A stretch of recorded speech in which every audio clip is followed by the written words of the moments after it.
Item 6, discussion of alternatives for the NBAO exam for 2021 graduate licensure applicants. We have a presentation. So here we want to discuss some of the things and just very clearly talk about the ideas that have been presented and what the particular pathways would be for those to occur. Particularly a waiver or a temporary license. What would have to occur for that change to be enacted, and then some discussion in 7 of what we feel like would be a workable action plan. I wanted to start off, and I appreciate our deans not scooping me. We were, with their help, able to do some informal survey work this week. And I was glad to have Dr. Jeff Garcia and our counsel, Rebecca Bond, take a look, but it is an informal survey. So the first thing we want to do is thank the deans, Dean Hoppy, Dean Flanagan, Dean Carly Coyle, for giving us an opportunity to get our survey out to the current or potential graduating class of 2021. From the 3 schools, there are approximately 238 potential graduates. We were able to receive email responses from 143 of those graduates. If you, moderator, would be so kind as to give me the ability to share screen, I can run through these. Shara, you currently do have the presenter role. All you have to do is click down to the bottom and share. Excellent. Thank you very much. So I do want to warn, we did, quickly put this survey together late last week. Again, we're really appreciative of the deans to send this out by email. It is an informal survey. We also did get some feedback from our psychometricians, so it was reviewed quickly by folks within our OPS unit. And I'm going to...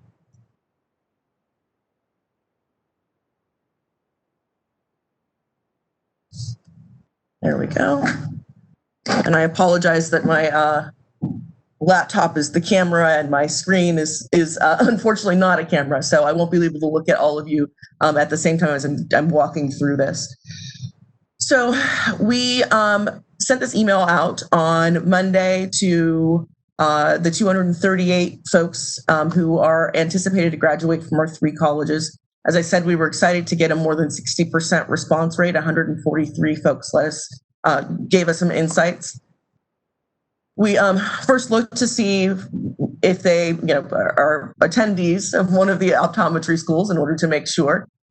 We then asked if they intended to apply for licensure after graduation. And so I'll run you through the slides, and then we also, thankfully, SurveyMonkey is a great tool, have the numbers to come after this. So you'll see that there are about 10% of the graduating class that does not anticipate. So of our full answered recipient or full answers or responses, 130 intend to apply for licensure in California. 13 do not. Try not to.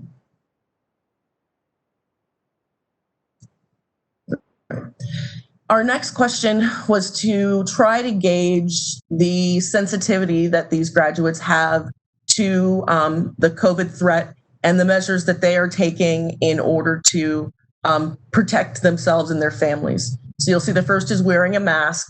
The second is social distancing. The third is wash and sanitize hands. The fourth is COVID testing. The fifth is to avoid crowds. The sixth is monitor of health. And the seventh is avoid travel.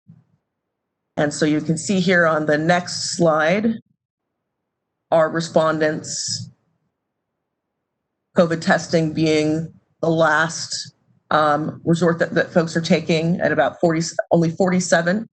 And you'll see here, right, that we drop off up here in this corner, answered 28, skipped 15. So that includes the folks, right, who said that they don't have any intention, the 13 that didn't intend to pursue licensure. They have, that was essentially a quick question. So if you don't intend to apply for licensure in California, we thank you for letting us know that. That gives our licensing team a great opportunity to take a look at our numbers and what our load's going to be. But we want to understand the predicament of those who are planning to pursue licensure within California. Our next question was, have you traveled by airplane in the last 6 months? And you'll see here that, again, the 13 who had the quick question, we had 28, so additional 2 who were, make sure my math is correct, 2 or 3, who did not reply to this question. But you see that 71 out of the 28, 55% of those potential graduates have avoided air travel, or have not, I shouldn't say avoided, have not traveled by airplane in the last 6 months. Our next question is, have you traveled by car a trip of 8 hours or longer in the last 6 months? Pardon me. And you'll see here that 65%, 84 of the 128, have not traveled in a car for a trip of 8 hours or longer.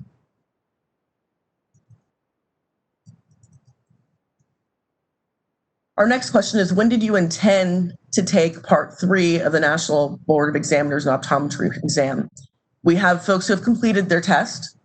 We have folks who are plan to take their test within the next 1 to 3 months, folks who plan to take their test within the next 3 to 6, 6 to 9 months, 9 months or later, and then a contingent that is unsure when they will take the test. We'll dig down into the numbers.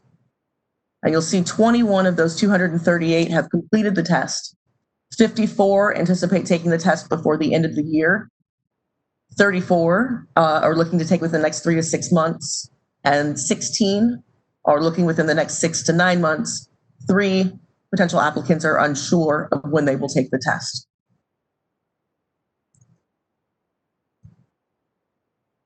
Our next question is, have you scheduled your examination date? So not only do they anticipate a timeline within which they will take the test, but they have scheduled a seat for an examination. And so you'll see nearly 94%, 120 of the 28 who have answered have scheduled their examination. Our next question is how folks plan to travel to North Carolina in order to take the NBO Part 3. Preponderance of them are planning to fly by plane, and we'll dig into the numbers here. 123 of the 128.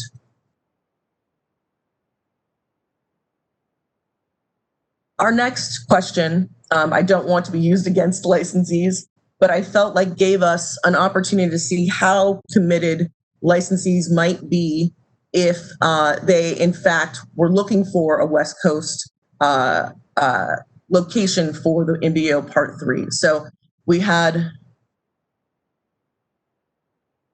64%, or 83 of the potential graduates of the 128 that answered, who said they would be willing to pay a higher examination fee for the convenience of having a West Coast location.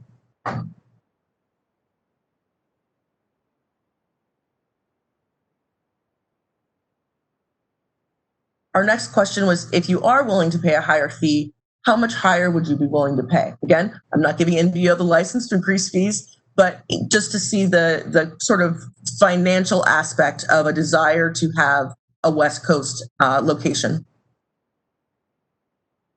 We'll see here that was a 77 of the 82 who answered they were willing to pay a higher fee.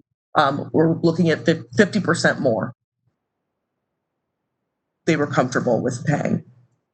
And really not in any way, shape, or form an indication that fees should be any higher. Of course, that should be, correlated with the needs of the exam, but an understanding of sort of just how much skin in the game are graduates willing to put in order to have this convenience or to remove this barrier to licensure. And so then our 11th question is, would you pursue partial or temporary optometry licensure to avoid travel to North Carolina during the declared COVID-19 pandemic? And you'll see we have 116 who answered, 27, 15 of those being the folks who had the kill question who are not planning to apply for licensure within California. And so here you'll see that 60% or 70 of the 116 who answered this question would be willing to pursue a partial or temporary optometry licensure to avoid travel. And then, as I alluded to earlier, we have, that's not any better, pardon me.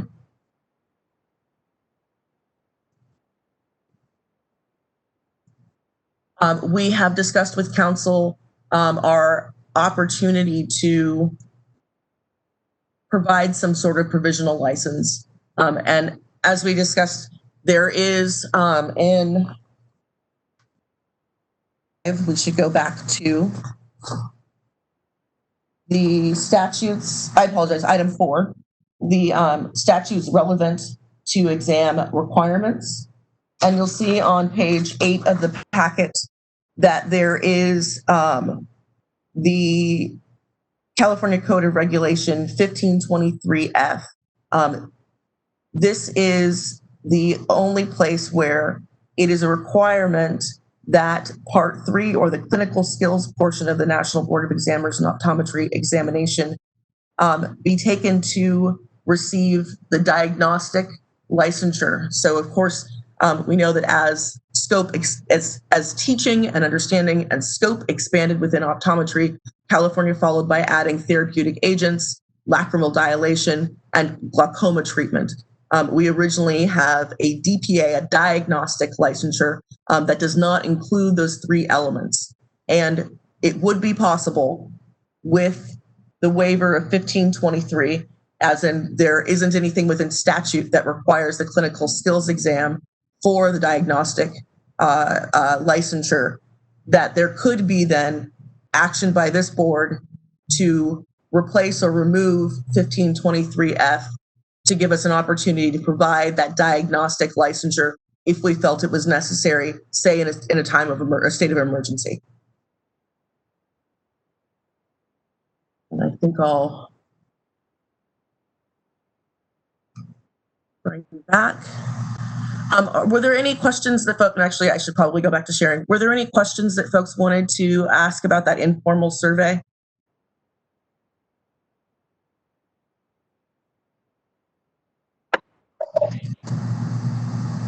Question. What is the current fee to take the Part 3 exam? I have no idea what it is. It is $950 for Part 3 of the examination. Okay.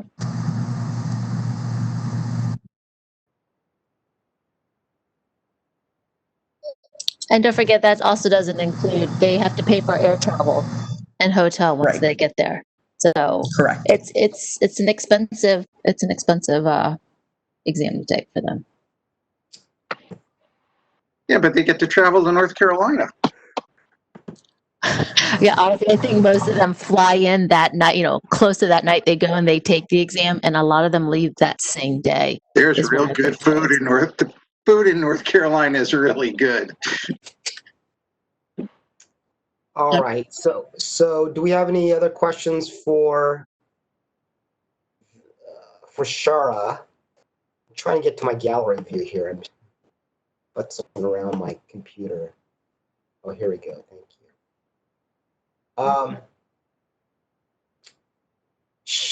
Well, as I've listened to all the presentations, I've come up with 5 options, 5 fixes that we can discuss. Each of them have pros and cons and delays. I don't know how we transition from 6 to 7, but maybe they blend together. So why don't I offer my options, unless we want to hear from the public first on Shara's presentation. Moderator, Shara, shall we have a discussion now? Hold on.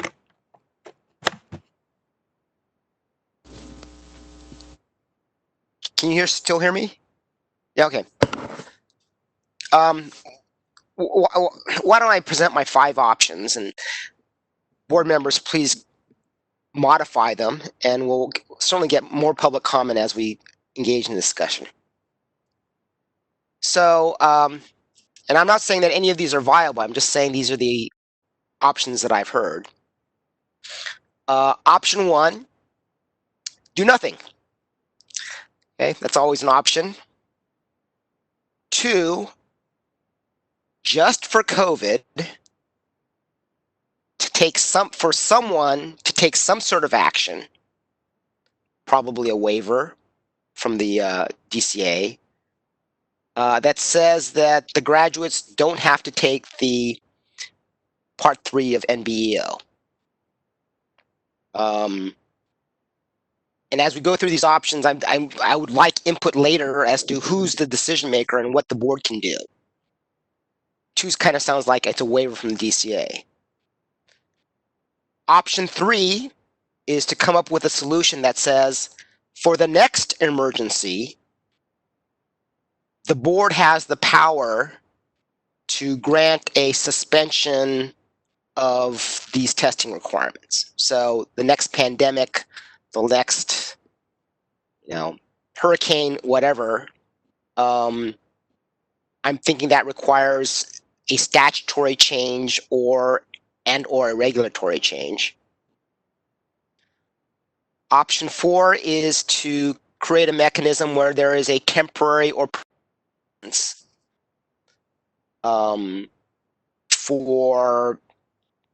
and have that in place so that we can use it whenever we want. But requiring that temporary license has a time limit and requires passage of the NBEO later. And then my option 5 is to get rid of the NBEO Part 3. However, which way we do it, I think we probably have to do that by statute or by regulation. That would require a statutory change. Statutory change, right? And I think I wanted to just chime in there, but it will definitely be, I think, helpful to go back through and have Rebecca and I comment on what the pathways to that would be so that we understand the timelines. Yes, I was going to turn to that next. And part of this exercise is to know who the decision maker is, what the timing is. And even if it's a legislative change, for example, or even if the power is only in the director of the DCA's office, it doesn't mean that this board does nothing. We could advocate in favor of that change, or we could lobby the legislature for the change. Or if it's a change in one of our regulations, we can work on drafting the regulation, cognizant that it takes about a year for that regulation to be passed. Or we can advocate for an emergency regulation. It's clear to me that nobody has a magic wand to fix the problem. But these are the options I've laid out. I'd like to know what has to change and what the timelines look like, just so that we just know what our options are. And all that being said, of course, we take into consideration, does the particular option ensure that whoever is practicing optometry is competent to practice optometry. I mean, that is the substance in which Rebecca was mentioning, the difference between procedure and substance. I mean, yes, if we, get rid of the MBO Part 3, well, what are we making? What do we do to make sure that the board member is the optometrist is competent? Do we, I don't know, have another exam or whatever? All right, Lillian, why don't you speak before we turn to Rebecca and Shara to comment further on my options? Oh, well, here, Rebecca and Shara can speak first. So I just have to at least address this part about getting rid of Part 3. So getting rid of Part 3 just because you're talking about in the future. I'm just thinking out of the box right now. I'm just throwing everything out on the table. I'm not sure I'm not sure I'm a proponent of anything. Okay. But yeah, I'm just throwing everything on the table. So I would say that because nationwide the NBEO was predominantly used by all states to get licensure for optometrists, getting rid of Part 3 in the state of California might not be the best idea in case people need to move to another state. Then they wouldn't be able to get licensed in another state. I get it. I get it. Although in the back of my mind, the Machiavellian part of my mind is if we threaten to get rid of the NBO 3, maybe that'll prompt NBEO to say, oh, well, we'll open another site in the West Coast. Well, we've already asked them that, right? But I will also say that it is my understanding that NBEO is looking at revamping Part 3 currently, right? Okay. So that's part 1. I think Part 2, what we all have to remember is that the reason why we're having this meeting is that we're looking for an emergency measure right now, right? COVID is happening. All the students, they've all made the appointment, or the majority of them have made appointments to take Part 3 in California. The majority of them are also worried about having to fly. So we're looking for an emergency measure to fix the problem right now and as soon as possible. So a temporary or provisional license would be ideal, and then that they would eventually have to take Part 3 of NBEO when it's safe. If you listen to the public health experts, it sounds like everyone's talking about in 2021, all is when we all might hopefully return to some kind of normal life. That's probably what they're all saying at the earliest. So I think we have to remember that we're trying to work with an emergency measure. And then I think looking forward, we as a board should find a way so that we can have some kind of authority to, in the event of the next pandemic or in the next emergency, because obviously something like this will happen again. So if we can have some kind of authority, that would be great. But that's looking forward to the future. But I think we also have to address the fact that we are currently looking for an emergency measure right now. So those are all good points. I didn't mean to say that the options were exclusive. I'm just no. I just wanted to address all 3 of those because I know we're all talking about how and the next pandemic or the next big emergency, but yes. And I think that's something that we definitely do have to address. But at the same time, we do have to address that what we're right now is an emergency measure to address the current issue. That certainly is the focus. All right, so Sharon or Rebecca, do you want to comment on the pathways are and the timing of these options, so we can see whether? I mean, I think we need to know that to know what's viable. Can I say something first? Yeah, go ahead. Way back in the day when I took the MBEO Part 3, it was not done in North Carolina. We did it at the individual school. Is there any way of setting up a temporary facility, just kind of redoing what we did back then? It worked for some reason, and there are plenty of us out here practicing and we're doing just fine. So having to go to one location and do everything obviously doesn't make or break whether you're a competent optometrist, but is there any way to establish a temporary location where we can do the NBEO Part 3 again? Deborah, we've asked NBEO and they've said no because they can't guarantee. They just said it wouldn't. They can't do it because of consistency. There you go. Thank you. then how did we do it before? Yeah. We didn't all of a sudden become inconsistent because we went to one. I mean, you know what I'm saying. It worked before. I just don't understand why it's an absolute no now. I have nothing more. Okay. All right. So Sharon and Rebecca, if none of the other board members mind, can we kind of tell us what our option, what our pathways are? Of course, I just wanted to make sure if there were any other sort of pathways that other board members wanted to suggest. I think we had some of that discussion, but I just wanted to plainly ask if there was anything else that anyone had another great idea. Deborah, were you suggesting that we have our own, that California administer its own test without a MBO? Since MBO isn't going to do it, are you suggesting that we do our own practical tests equivalent to Yes, I am. MBO through him? I mean, All right, that's what Florida did for God knows how many years. Right, but it's written in statute that they have to pass Part 3 of NBEO. So it would have to be in conjunction with NBEO, I think, in order for the students to get licensed. But we have asked NBEO repeatedly to figure out a way to have a temporary site, and they said that there's no way that they could do that. Yeah, back in the day, California used to administer its own test. It was a state-run test. And my classmates and I, we all got in our covered wagon and we went down to SCCO. And that's where we took the state test, and it was a 3-day test. I'm competent, aren't you, David? Well, you'd have to ask my wife and she'd disagree, but okay. I mean, it would require a statutory. It would require a statutory change, but again, with the concept of throwing everything on the table.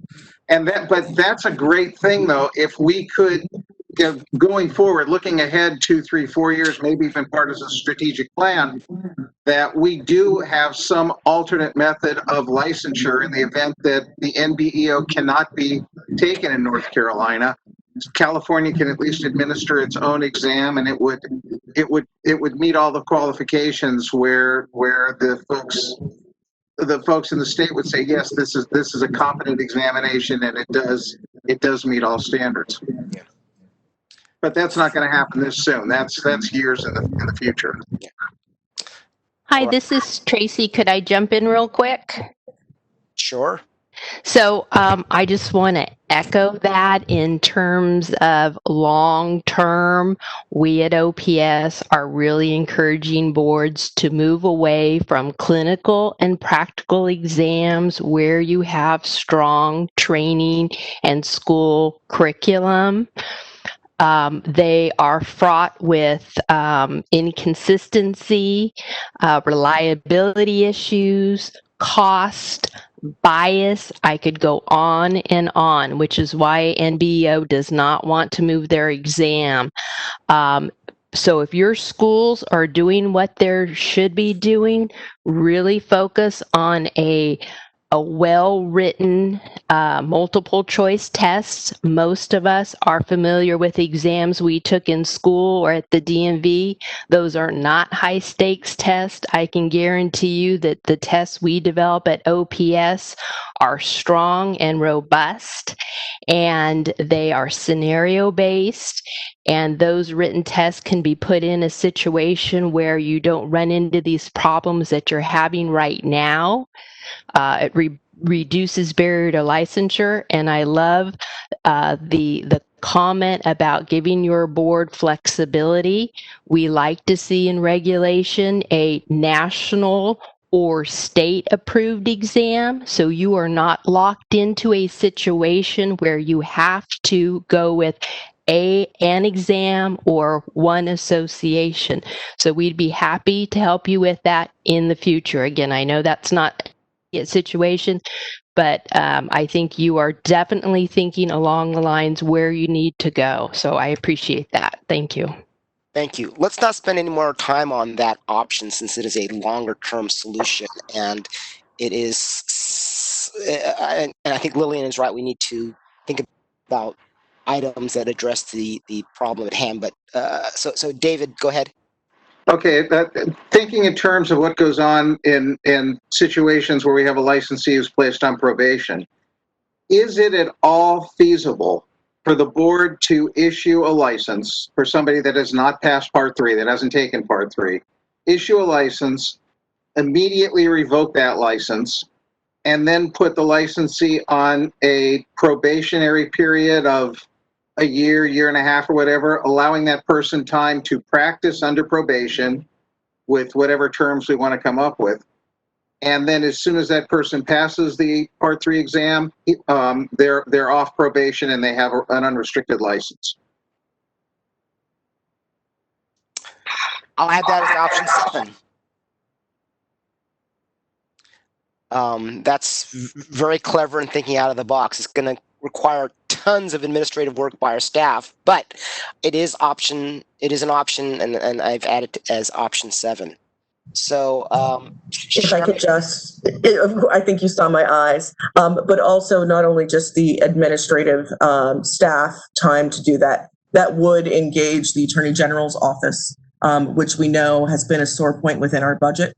And so then would require the, statement of accusations, the attention of Deputy Attorney General.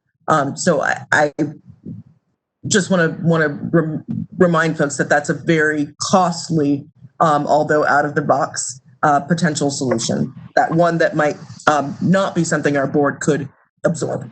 One that our board could not absorb. I shouldn't say might. One that we could not absorb. Part of the probation would be that the licensee pays for all board fees. They're already $200,000 in debt. This will at least get them practicing, and they can start cutting down on that debt. And some of the requirements of using the Attorney General, et cetera, are required by statute. We could get the statute changed. So why don't we go through all these options, starting with this idea of a waiver or whatnot, and what we can do. My option 2 of just for COVID, someone waves a magic wand to say you don't have to take the NBO. I don't think we have the power to do that, but who does? And how long does that take?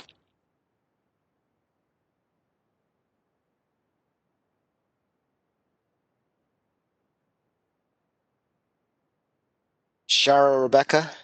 Okay, and back up just a moment, and I can, let's see, we're talking about option number 1 here, just doing nothing? No, we're option on number to- 2. Gotcha. Okay, so during COVID, some kind of action.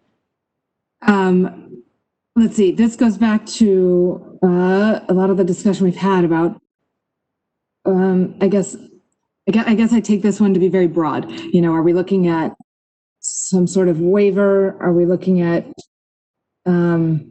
like you suggested, it probably leads to the idea of a waiver, which I think we've kind of explored in this discussion already. Let's see, do you have a more specific angle on what that action would look like?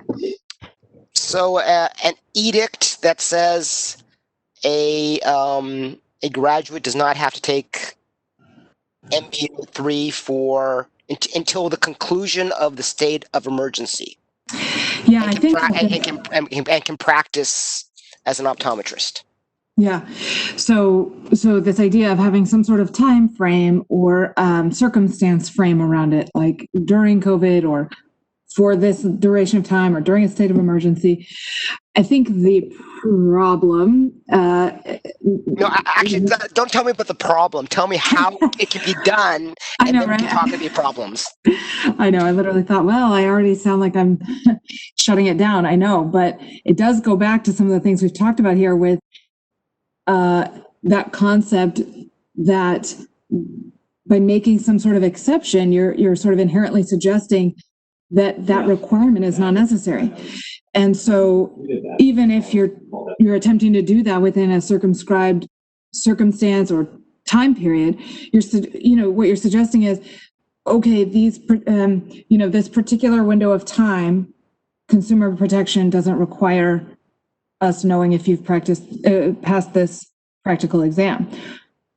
Well, why? Why would we know that during this period of time we don't need that?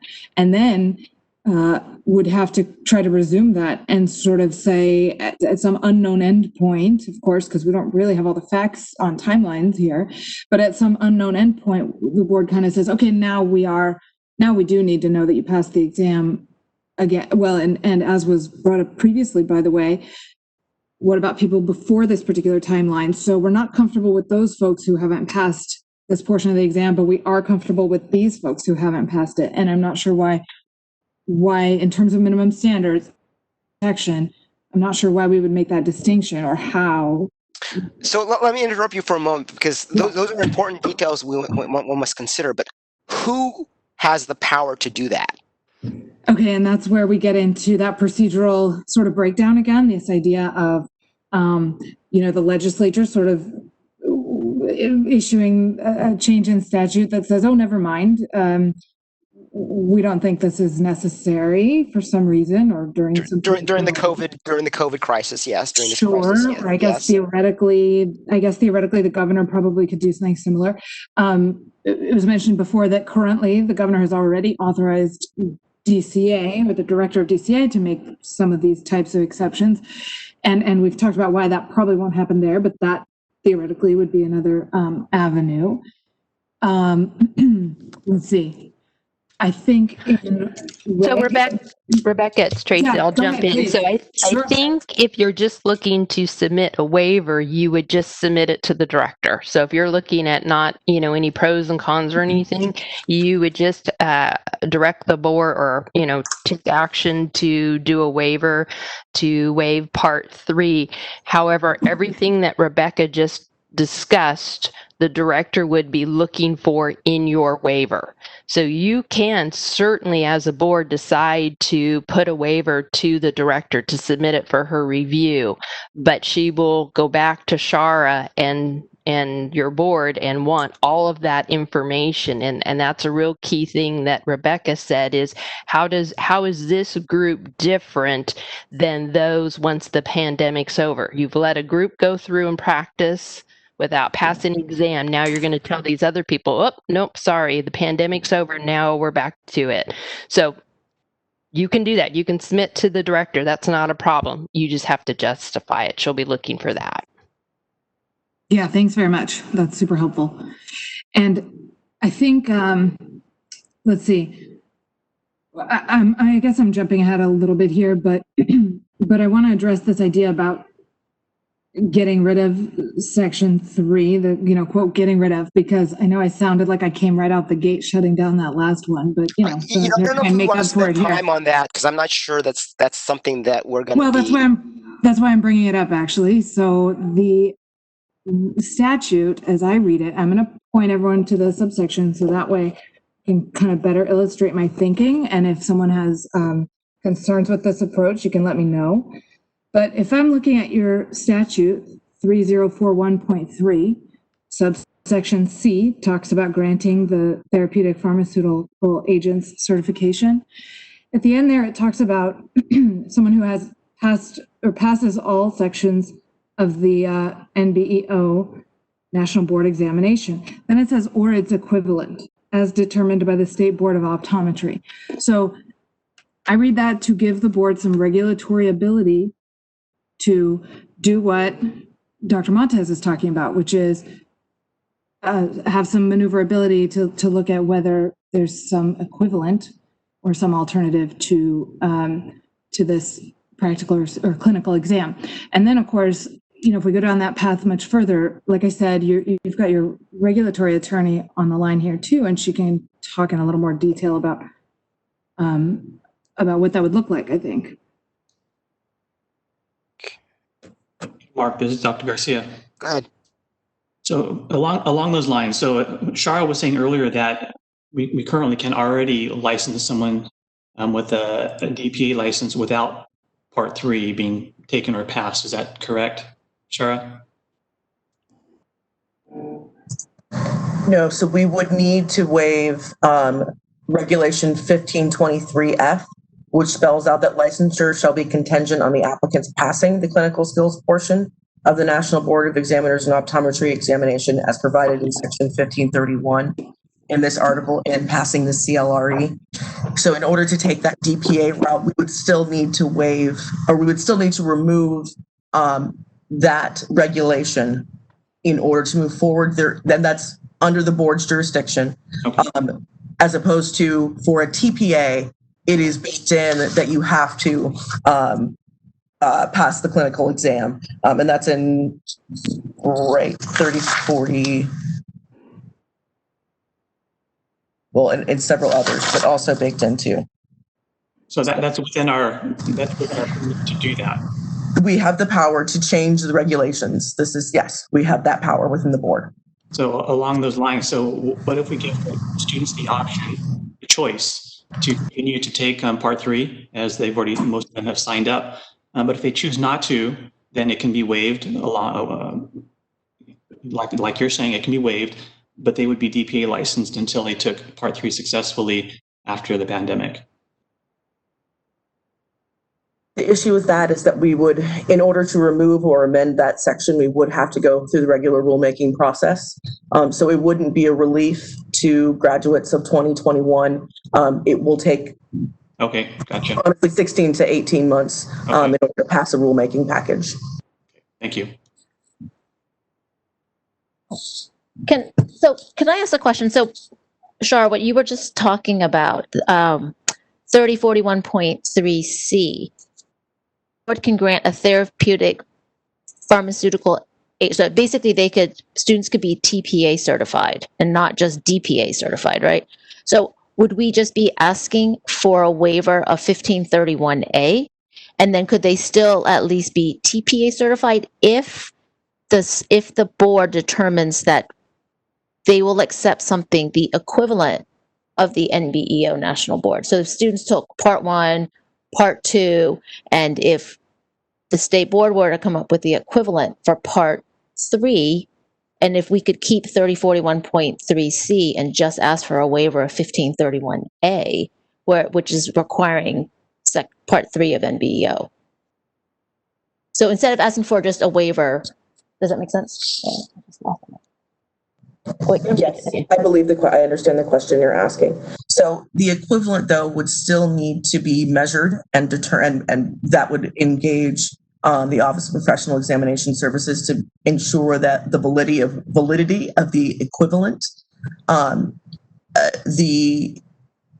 it would begin with, or in tandem, the regulatory package to remove the regulation or to amend the regulation, and in tandem working with OPES in order to find an alternate validation or an equivalent to the NBEO. So validating some other sort of source of. So just for the emergency measure, we can ask just for a waiver of 5031A and then have OPES and the schools work together to come up with an equivalent of part 3, because the part 3 that we're talking about is what everyone prior to 1996 took at the schools of optometry. Because part 3 is what the students do every single day. It's clinical skills. So it's what it's what they do when they're examining patients. So the schools of optometry could theoretically come up with a part 3 that's equivalent to what they're taking part 3 in NBEO, because that's what the schools used to do. Does that make sense? It does make sense. I think it would be important, and I'm not seeing in the panelist. Oh, you went on mute partway through there.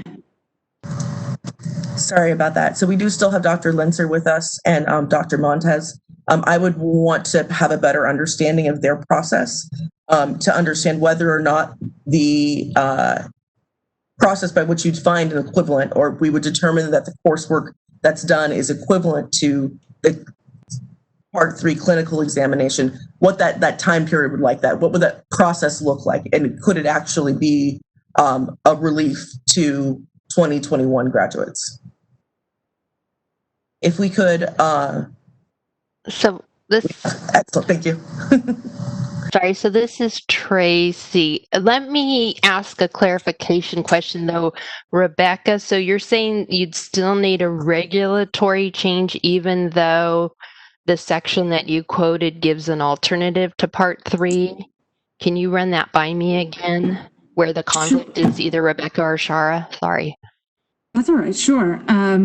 Let's see. I was referring to the statute that talks about the requirements for certification.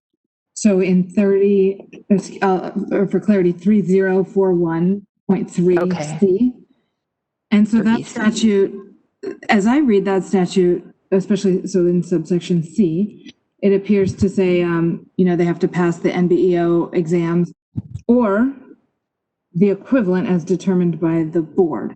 And so, yes, and again, Danny can, I don't want to step on any toes here. Danny is here to provide all kinds of information about regs, but yes, I think that's a good launching point for her, that I believe if that gives you the room and the authority to sort of define what the equivalent is, then the regulations would be your place to do that.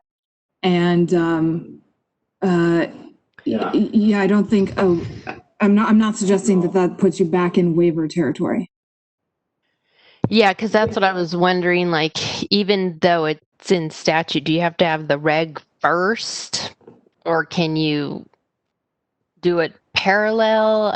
I know regs are the nice to have, but does that have to be in place before you start implementing it? I know that's where legal usually gets frustrated with me. I just can't simple. I'm having to weigh in. Hi there. So the statute is what provides the authority for the board to regulate. So pursuant to the authority that's stated in the statute that the board can either choose the NBEO or its equivalent, the board has engaged in the rulemaking process to pass a regulation. And so to the extent that the regulation is in place and requires that a specific test be taken, then the board would have to engage the regulatory rulemaking process to amend that regulation. And that's done by waiver. It's done by emergency regulations, assuming that the standard for emergency regulations is met, or it's done by the regular rulemaking process that Shara alluded to, which could be considerably. Hopefully that answers your question. Yes, it does. Thank you. So seems like that this would have some good justification for emergency regulation. We would have to look at data before we could determine what type of exam and how best to do a state exam, but that is certainly an option. I wish I could give you a time frame. I know it would be something that we would want to expedite, but certainly with all of the other projects and so forth, we would, need to incorporate that. But So Tracy, it seems feasible. sorry, I didn't mean to Sorry. So if we're looking at like the data of what the different parts of part 3 are already listed out for the students. So if the schools of optometry are willing to make a similar test based on all the test components that are already listed in part 3 for the NBEO, it would be an equivalent. Yes, but you usually don't have schools developing high stakes board exams. So maybe it's taking it a step further if there's a way to demonstrate they're already measuring that and the board is approving that in that context, or OPS works with the boards. Again, I need to meet with my team and kind of process this, because again, it's since the exam plan is out there, that's great, that piece is done. It's just how do we make sure that the board still maintains its oversight role and the relationship with the schools. But certainly it does seem like there is a good starting point and a potential solution. But again, I would want to process this with Heidi and think about it. Because again, it's really important to make sure the board is protected. So that's what we would want to do. But yeah, I mean, the exam plan's there. We already know what those critical skills are. It's just how we going to make sure they're measured in an objective manner for the board to feel comfortable with the decisions that are made. Rebecca, Does that help? To me, yeah. Rebecca, I have a couple questions. So I'm looking at 3041.3C. It talks about someone, or it seems to apply to someone who is already licensed as an optometrist in California. So is that an impediment? And then my second question is the last line says, or its equivalent. I'm not sure whether that necessarily requires an exam. It's as long as it's the equivalent of the exam. Or wordsmithing a little bit too much. No, those are both really good questions. I noticed that too, and that point about who is licensed, who's, like you said, it kind of suggests the person is already licensed.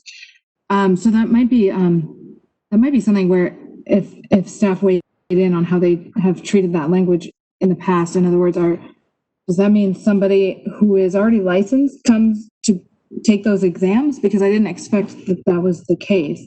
To your second point, really quickly, you were saying, I think your second question was about whether or not an exam has to be equivalent to this particular section of the exam. No, I would agree with you. This leaves it pretty open-ended for the board to determine what the equivalent looks like.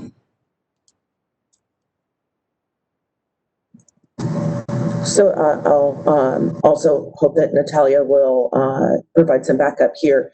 The process by which one is licensed is very interesting.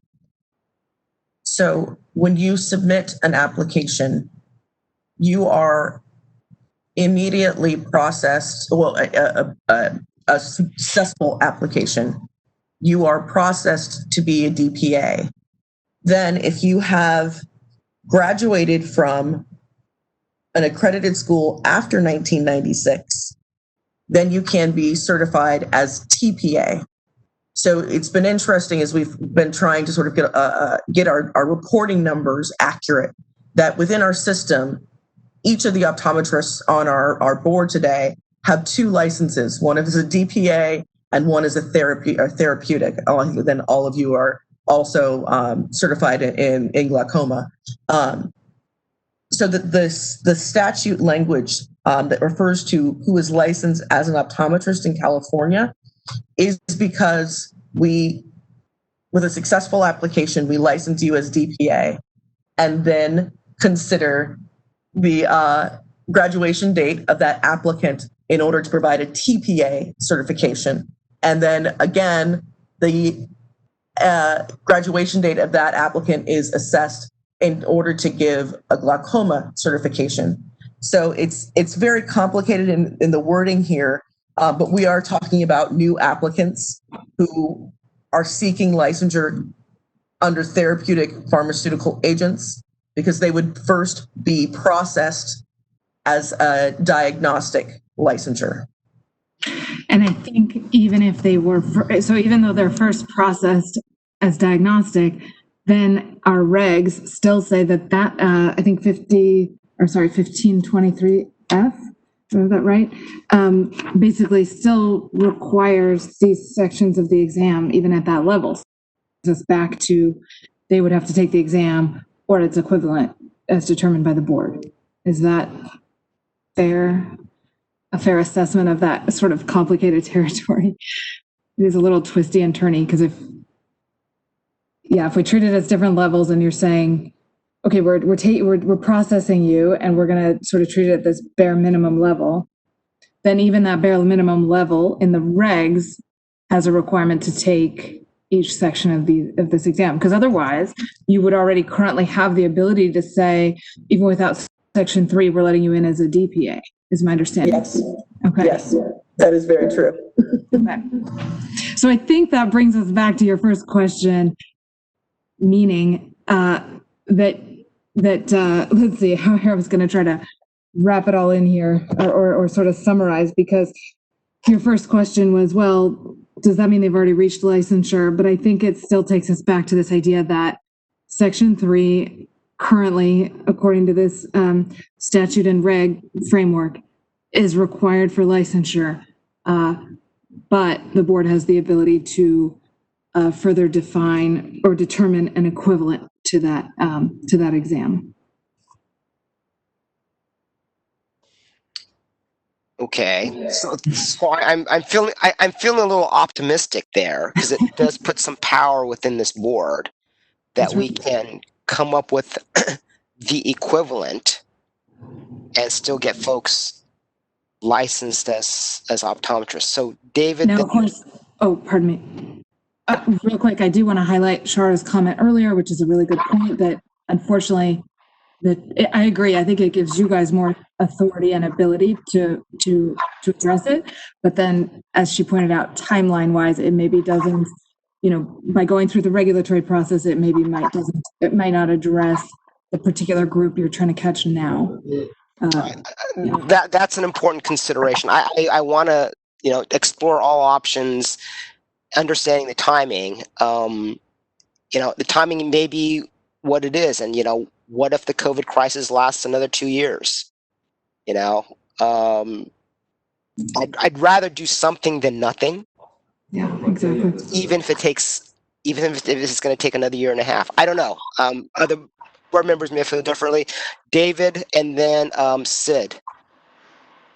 Okay. How do I want to do this? We still have 300, 200, 300 optometrists who only have DPA certification. So we are currently renewing licenses with only DPA, people that never got their TPA. Okay, when I graduated in 81, I got out with a TPA. In 1996, I took the classes necessary to get to a TPA level.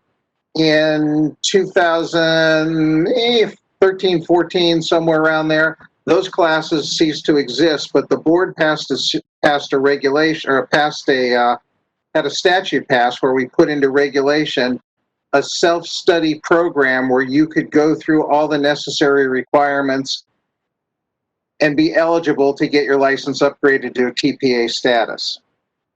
So that doesn't require a school to really do much of anything specific for you. Before, you had to take a 65-hour didactic course in a school to get that TPA certification. Now you can do those units online. Is there a way we could still issue a DPA license, which we're still renewing, issue that DPA license, and then these new licensees would be able to either A, take Part 3 of the state board, or a Part 3 of the national boards, or take the didactic course so they would be eligible to apply for a TPA certification with the state board. It's a whole lot of ridiculous dancing for somebody that knows this stuff already. They're essentially re-educating themselves on something they know, but it's a pathway to practice.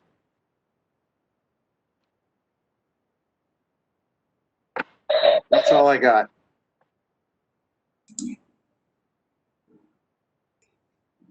Oh, okay.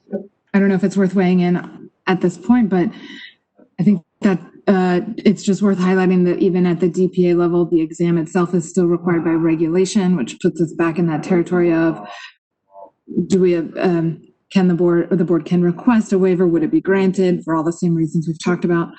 Or would it require a regulatory change anyway? And then at that point, you're instituting a kind of regulatory change just for people to be able to operate at the DPA level, is my understanding.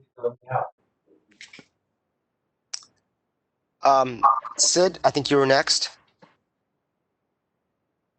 Thanks. I have my question. We totally lost your comment. Having speaker problems. I believe I have my question answered because of the simple word of and. Okay, thank you.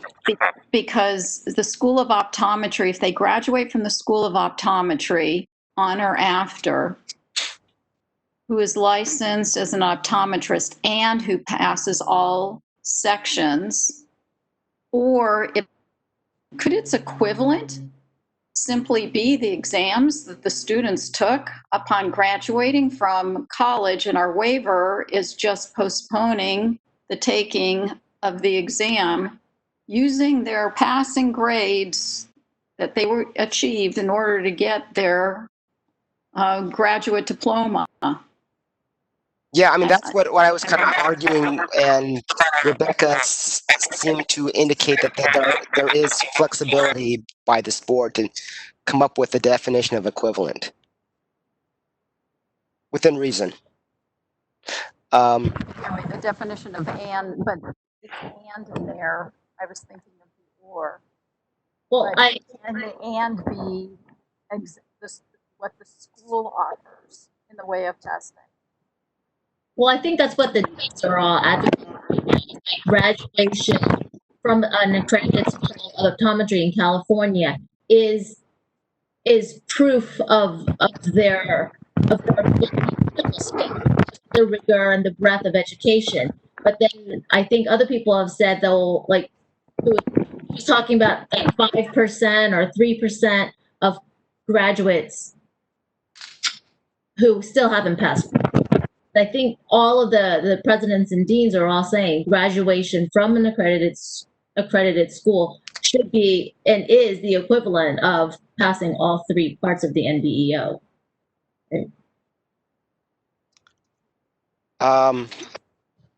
Anyone else? Actually, that triggers another question on my part, Rebecca. Can we, if we come up with this follow the pathway of equivalent, and I'm fairly confident that we can find an equivalent among our schools in California. But would we be required to say, well, if you graduate at any accredited school in the United States, would we be forced to grant this temporary provisional license to them too? Or can we make distinctions? To clarify while waiting to come off, can it be from California? Sid, we can't hear you. California? I think if we narrow it to specify that if they want to practice in California and get a California license, and we are looking for a waiver, that the waiver would be that they were educated and graduated from the California school, so they understood the California way of our practices. Yeah, I think it's justifiable because we would have the power to examine the California curriculum and the California testing requirements, and we would be able to deem that they are equivalent. And we don't have the power to do that for the other schools outside of the state. Lillian, you wanted to say something?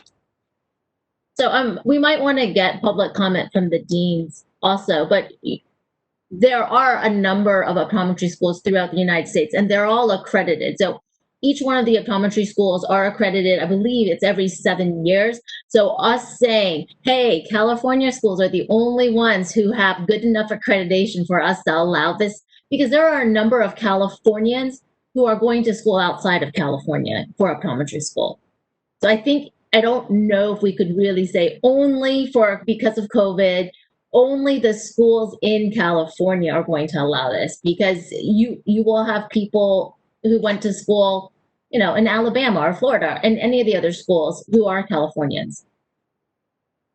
It's kind of unfair, but I can draw that line. But does anyone else want to comment before we ask the deans to weigh in? Yeah, I would. This is Jeff Garcia. Yeah, this is Jeff Garcia. So just looking at the NBO pass rate, I realize this is a few years old, this information, but California schools traditionally have always been very strong clinically, but some of the other schools in other states, not as much. So, their NBO pass rates for Part 3 range from 40 to 70% in some of these schools. So to waive that may be a risk. So.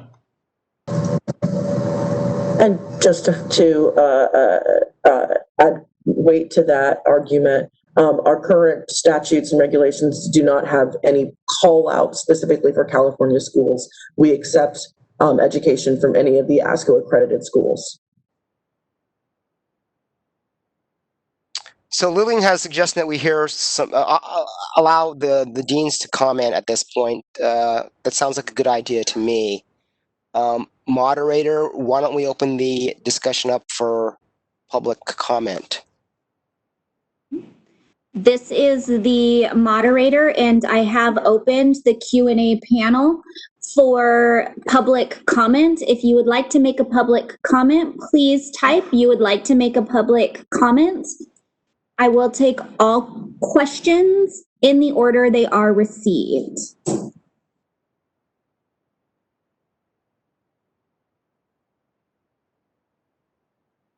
I do have an individual identified as Masha Masoida. Microphone has been unmuted.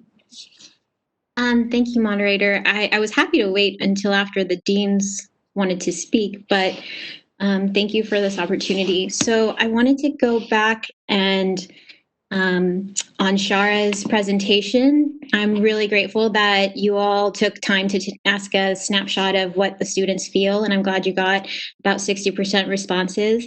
I do wish that if you end up asking for a secondary questionnaire, that if you could ask one more question around the purpose of your travel that you completed in the last 6 months, so it doesn't lead to any assumptions, whether it was for business or pleasure, because I can at least say for me and my 63 classmates in the class of 2021 at UC Berkeley, I can't think of anyone who traveled for pleasure.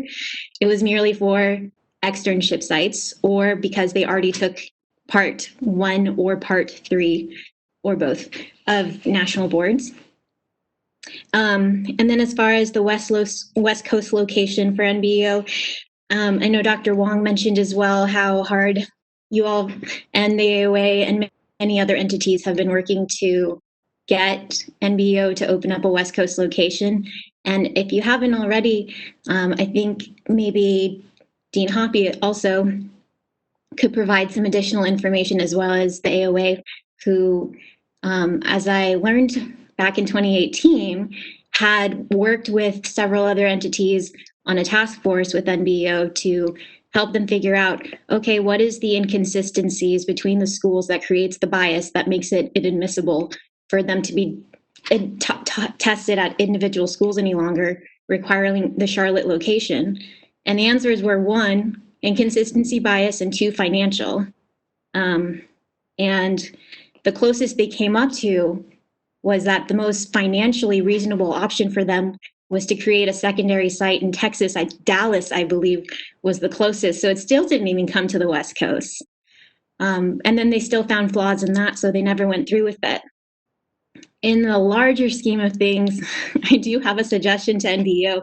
If the state board would ever like to advocate on that idea, is instead of being worried about the inconsistencies between the schools, if instead of the 7,000 optometry students there are, a fourth of them being fourth years, about 1,500 or so students traveling to Charlotte, instead of 1,500 flights for that, if the proctors at NBEO would visit the schools instead, Oklahoma and Canada, and soon to be Kentucky, not requiring Part 3 of NBEO, of the 25 schools, that only leaves 21 or 22 of them who actually need to be administering Part 3.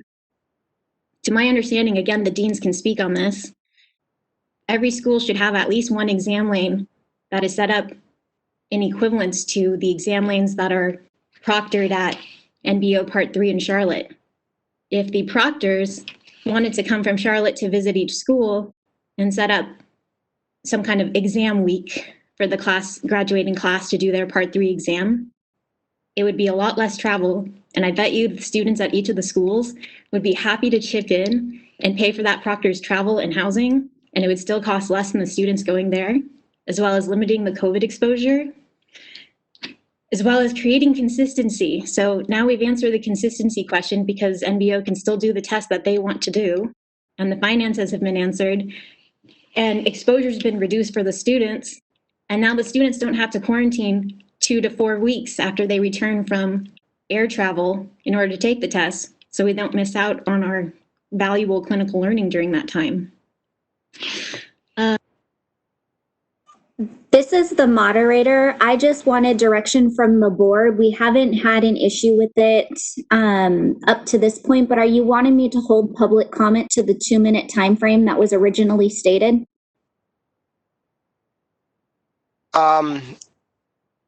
Ideally, yes. Are we at the 2 minutes?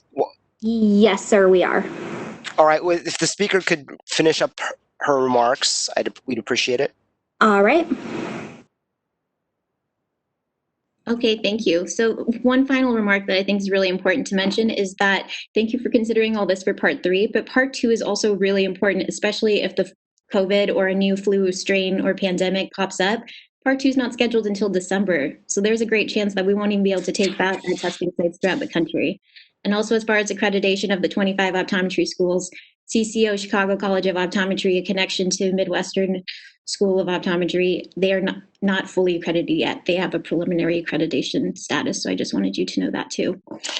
And last comment, as Dr. Wong said, on NBO's website, they do have the exam information, and it's not just an outline, it's word for word, the script that you have to read once you get to the test site, which is one of the reasons that Dr. Cockrell was saying Oklahoma doesn't find the test to be an accurate measurement of skills, and rather a acting and memorizing a script test. But it is all there for you if you would like to evaluate it in detail, word for word of what is tested, if you were to consider an alternative test according to the statutes and regulations that you were mentioning earlier, Shara. Thank you again so much for your time. So as we get the deans on, if they're there, it seems like we're boiling down to 2 options from my 7. To seek another run at the director's office for a waiver, bolstered by additional information that we've gathered here at this hearing and addressing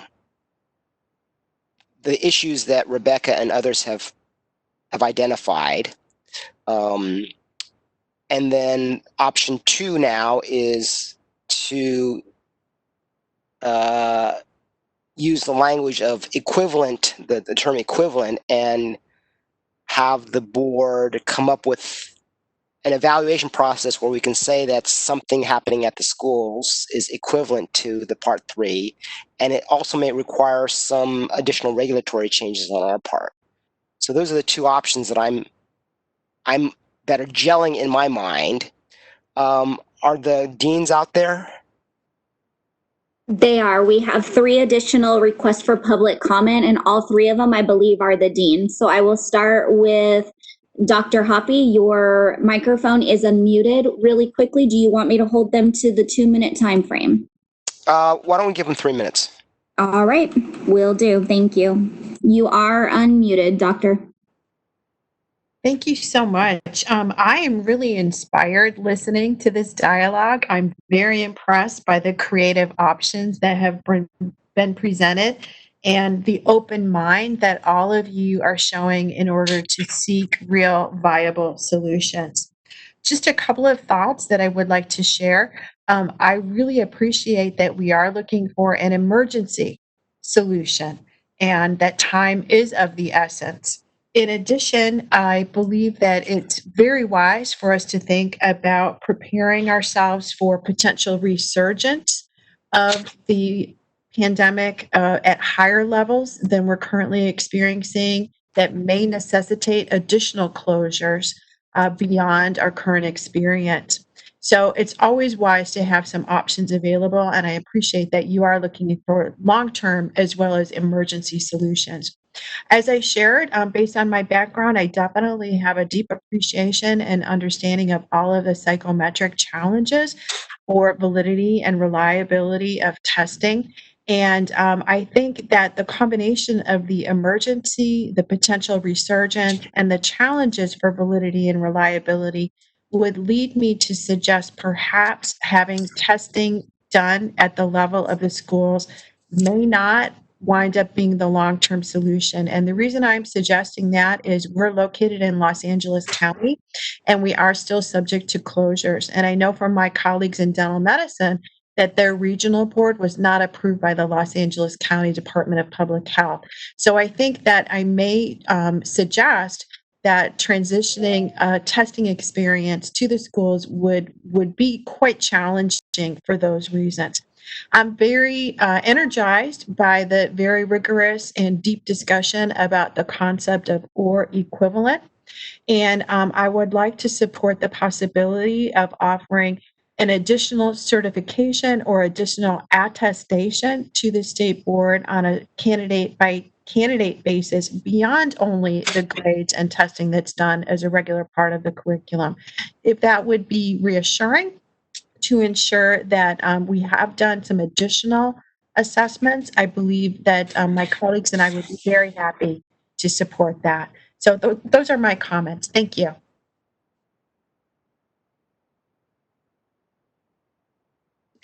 Next. Our next public comment is Christine Schultz. Your microphone is unmuted. Thank you for the opportunity to speak again. Dr. Hoppy covered a lot of the things I was going to mention. I think that it's important to add that it's unlikely that a waiver at DCA is going to happen. It hasn't been approved for any other profession, and based on our conversations with DCA, it was really a non-starter. So I'd like not spend a bunch of time on that. But another option would be legislation. A legislative solution is an option, and we can assist with that moving forward. And there's no reason it couldn't be done and simultaneously as working the regulatory approach that would allow, approach OPES and have them determine that what they're already testing at the colleges is equivalent to the NBEO. That makes a lot of sense, because then you could do an emergency regulation to allow the board to waive the NBEO during the pandemic. Thank you.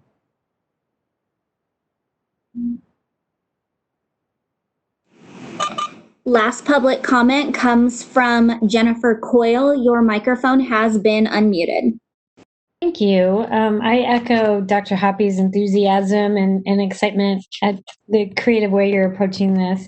I just want to speak on behalf of SCCO, in particular to the suggestion that perhaps the schools, and I would encourage you to consider all ACOE accredited schools, that we are able to demonstrate we're already assessing elements on part 3 based on what they publish in their candidate guide.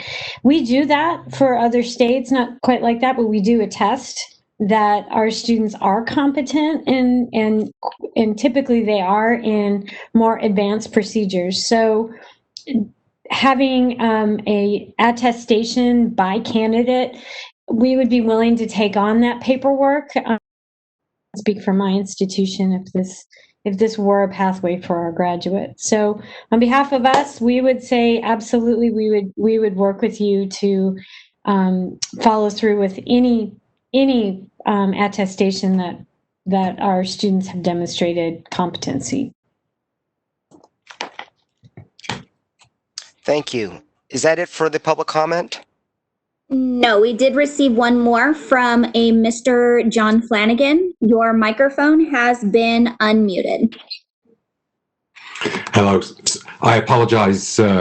When they said 3 deans, I thought I was included. So John Flanagan, again, Dean of Berkeley Optometry.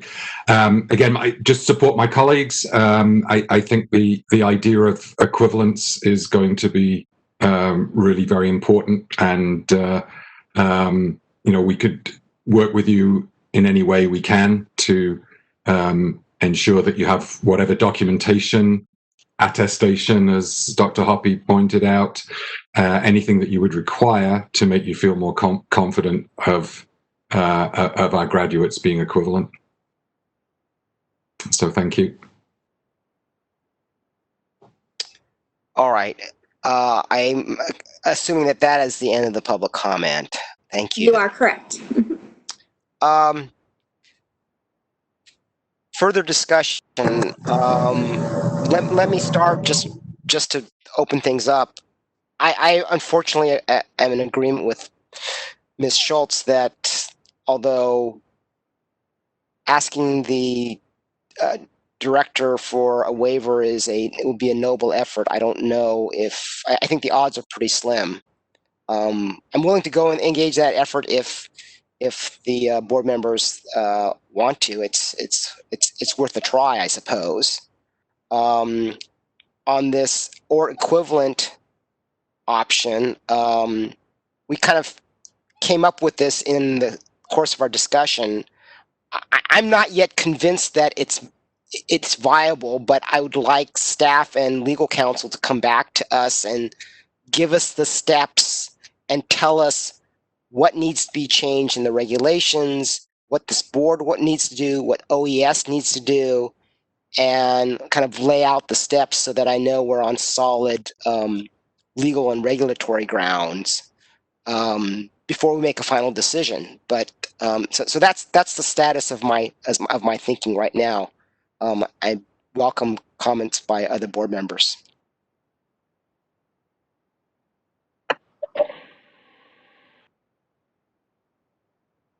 David, sorry, I really like to be able to have some temporary or a couple of things that we can present to staff that they can move forward with, because I can just imagine the ridiculous angst that these poor students are going through, not knowing what, do they have to risk their lives to become an optometrist? And I'd really like to be able to give Shara and staff some definite pathways to at least start investigating, so we can show these folks that there is some light at the end of the tunnel instead of just waiting for a vaccine to come around. Other comments? How long would an emergency regulation take? Hi there, this is Danny Rogers, Regulations Counsel. The emergency regulations process, assuming we could make the substantive showing that would be required for that, we would have to prepare the package, give 5 days notice to the public, and then at that point submit it to OAL having given that notice, and then they would have 10 calendar days to consider it. Sid, did I see you raise a finger or a hand? Just that if we could look at the other options too, let's narrow them, and then we'll have that path forward to give direction and guidance. And we agree, maybe we have parallel paths going so that we have ourselves covered and not just about that. Agree that let's look at all the options here and maybe have parallel paths going so that it's not an all or nothing, just vote on one. Cover our bases here, get staff moving, get legal counsel moving, and then regroup. So I like the idea of let's narrow from what you gave us of the 5. Let's start narrowing it down. What are top 2 or 3 priorities? Run with them. Okay. All right, I can do that. I can go through the list again. So option 1 was do nothing or wait. I don't see consensus for that. Option 2 is I'll call it the waiver option. The ask the director for a waiver of these requirements during this COVID crisis, armed with more information and a better argument in favor. Option 3 is to seek probably legislative change so that the board has power to change the requirements whenever there's an emergency. Option 4, which is I think the one we've spent time, some sort of temporary or provisional through amendment of our regulations and through this kind of or equivalent method. Option 5 is to work on legislation, regulatory changes to get rid of the NBEO. And then option 6 is to administer our own California test, create and administer our own California test. And then option 7 is to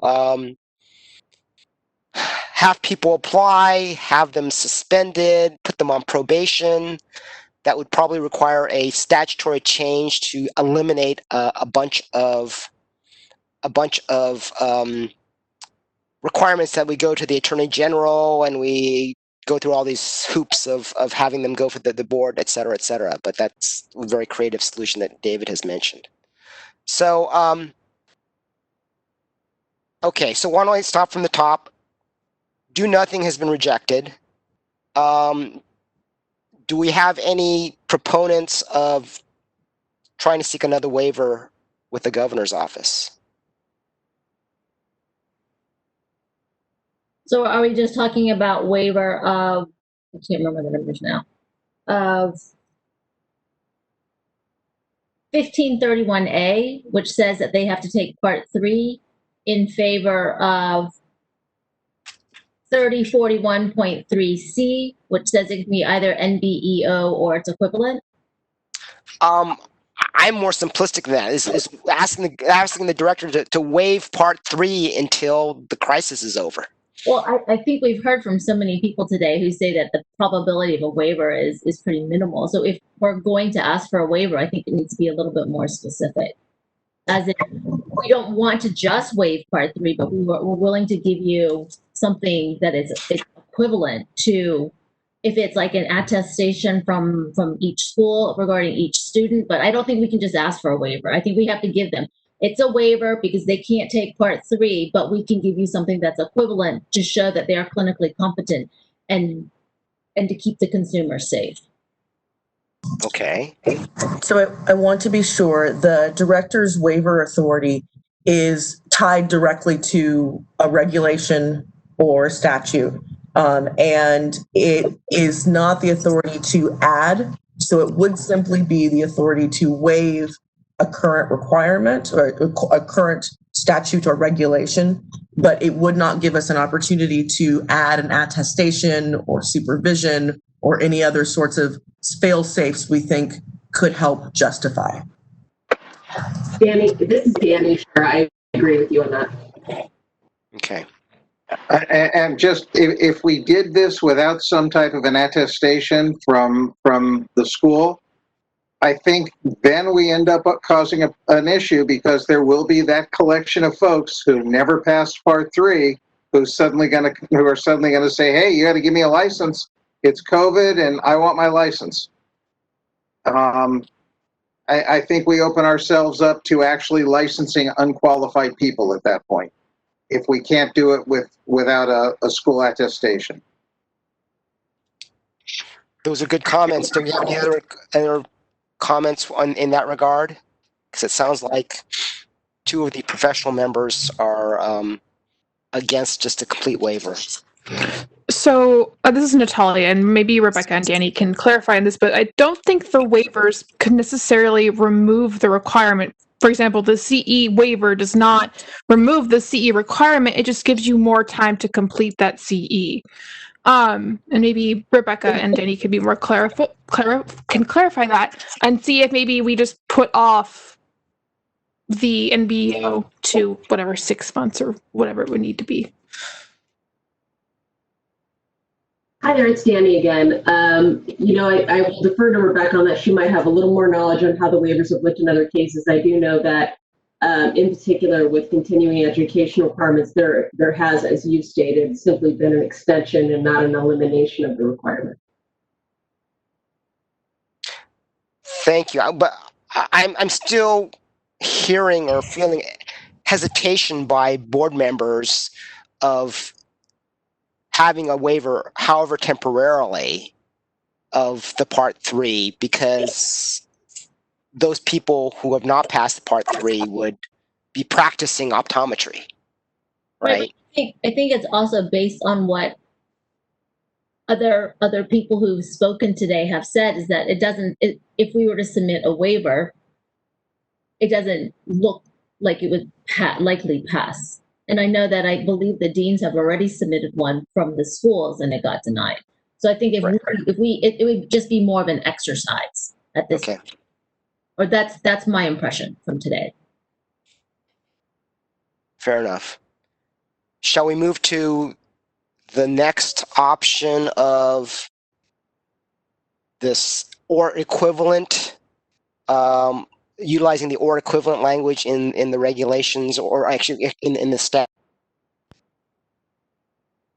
It seems like there were there's some daylight perhaps there, and that we could probably direct staff to give us, a better evaluation of how that would work and what we need to do, what we need to ask OES what to do, and I don't know, ask what DCA has to do, and whether or not it requires any statutory changes. I don't know. I haven't gone through all the statutes and the regulations to fully understand it, all the ins and outs, but it seems like it's a possibility. I think the equivalent sounds the most likely because it's taking the place of part 3, and it's also taking into consideration that it's really just the graduating class. So like David said, we're not going to be worried about those who have graduated in years past who still haven't been able to pass part 3. So if we can have an equivalent, if it's a attestation by the schools or whatever is decided, then it's this immediate graduating class that can't travel, so it addresses the emergency of the current situation. Further comments? I suppose staff will probably ask, well, does the board, if we follow this route, does the board want these people to go back and take the NBEO after the emergency is lifted, or are they just licensed henceforth? I'm sure that's a question. Any sentiments on that topic? This is Dr. McIntyre. I have a sentiment. Yes. We're talking about perhaps an additional attestation by the school, which subsequent graduates will not be receiving. If they go back to the NBEO 3 schedule, they're not going to be attaining that attestation. So it's just a temporary measure. I don't see that need to go back and take the NBEO Part 3 if they're obtaining that attestation. What do the other doctors think on that? This is Dr. Garcia. I agree with that. As a public member, I'd like further evaluation and thinking about this attestation vehicle. I'm not sold on it yet. I could envision a situation where OES goes and looks at the curriculum of each school and says, okay, this is what they're doing, this is how they're being tested, and that is the equivalent of what the NBEO Part 3 tests.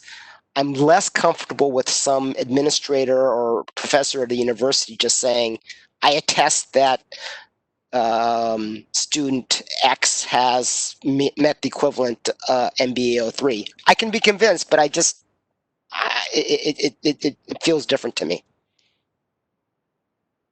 This is Tracy. May I jump in? If you are going with Sure. equivalency would mean that they really should not have to take part 3, because you're basically saying whatever you have created for that substitution, it is fair, valid, and legally defensible, and therefore they should not have to go back and take part 3. And I agree, again, this would be based on subject matter expert evaluation, whether it's attestation or some other mechanism. The only problem with that is that for portability issues, they may run into a problem where in the future they would have to take part 3 in order to go to a different state. Thank you. That's a good point. But, we're just trying to get them licensed in California. And if they want to practice in another state, then yeah, go ahead. You got to take the NBEO. It's not our problem if you want to practice in Alabama. I agree. This would at least get them addressed for California. Yeah, thank you. And Any more discussion on this point from the board or staff? Do you need further direction on this, on option 3, on option 4, excuse me? Wow, hearing none. No, I'm sorry. This is the equivalent, a justified equivalent. Yes. So I want to make sure, though, that, and Danny, perhaps you'd speak to this, that we still have to surmount the hurdle of the regulations that specify that MBO Part 3 is required for licensure. So although we have the leeway, the daylight within statute, we have in previous times constricted that through regulation. Hi, Sharon. This is Danny. Happy to answer that. So I think that the removal of the requirement is the goal that we're all proposing, but we need to figure out the procedural way to get there. And I think as Shara has outlined, the two ways, well, there's three ways. The waiver we've already talked about extensively. The regulatory ways are through, and the other regulatory means is through the regular rulemaking process that can take anywhere from 12 to 18 months, more probably towards the 18-month time range. The emergency regulation hurdle has a specific legal standard that has to be met in order to use that vehicle.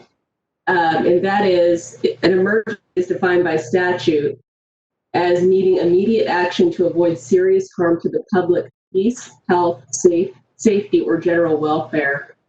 So in this particular instance, optometry students would argue that the harm is that they're not able to get their license in practice because they're not able to take this aspect of the examination. But the statute really speaks to it being a concern for the public.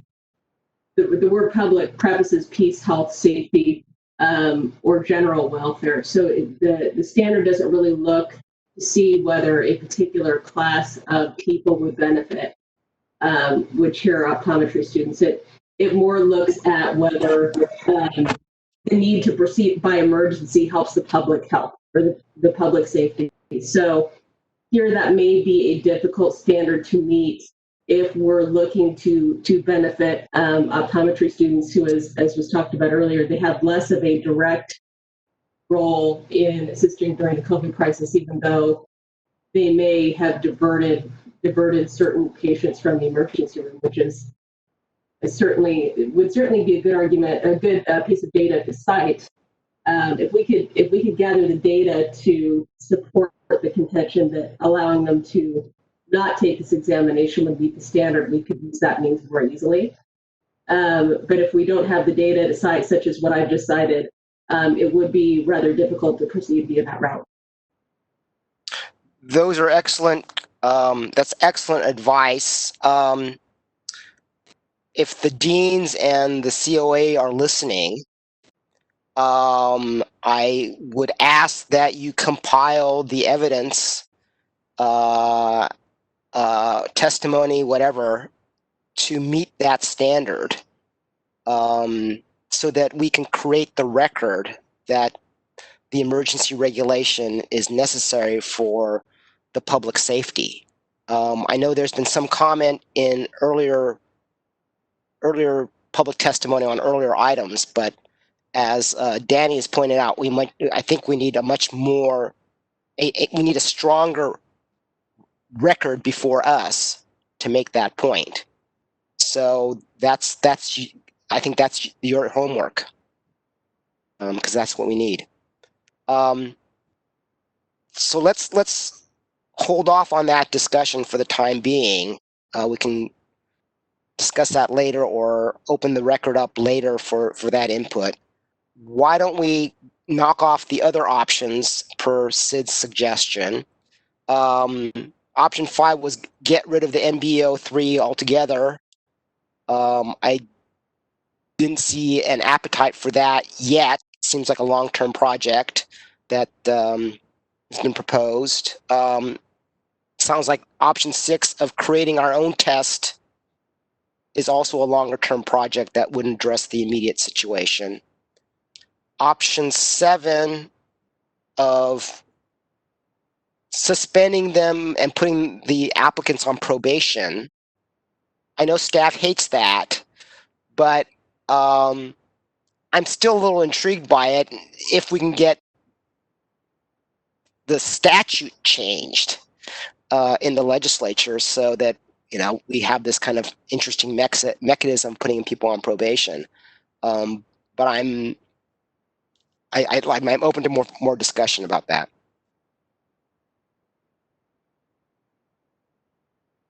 Anybody? Sharon, you still want to say what a bad idea it is? Rebecca's nodding her head as well. So we don't currently have the authority to license these folks. And so the authority to license and then put on probation for an infraction that has not occurred does not appear to be a pathway. If we were to find some way in which that could work, very clearly it's not a financially sustainable proposition for the board. Moving through the accusation and statement of issues, the statement of issues process with the Attorney General would not be supported by the fund allotment or our fund allotment for the fiscal year. Okay, fair enough. Any further discussion on that option?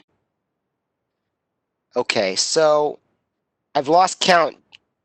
It sounds like we're left with one option. Am I correct? Can someone correct me? I believe we have two options, and I apologize that there wasn't an appropriate time before, but I had intended to register within our public comment that we did receive a letter from Senator Glazer, who of course is the chair of the Senate Committee on Business Professions and Economic Development. Much like the statement given by the representative from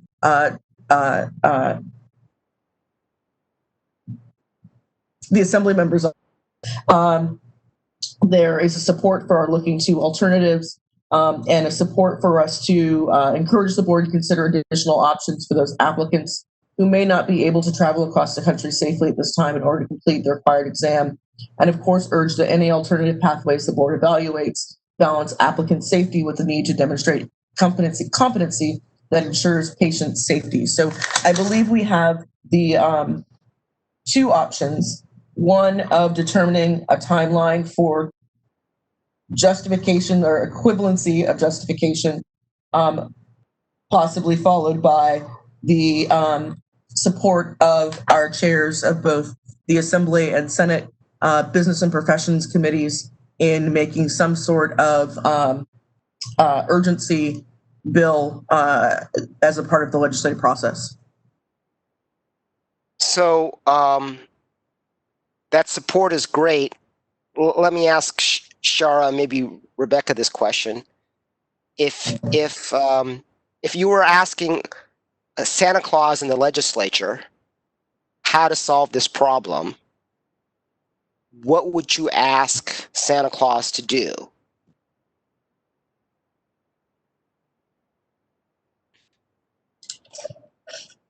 And we just go to our two legislators and say, change this law and you'll fix the problem.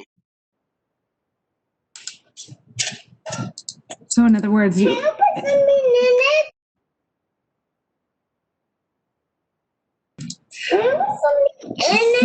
if you basically can ask for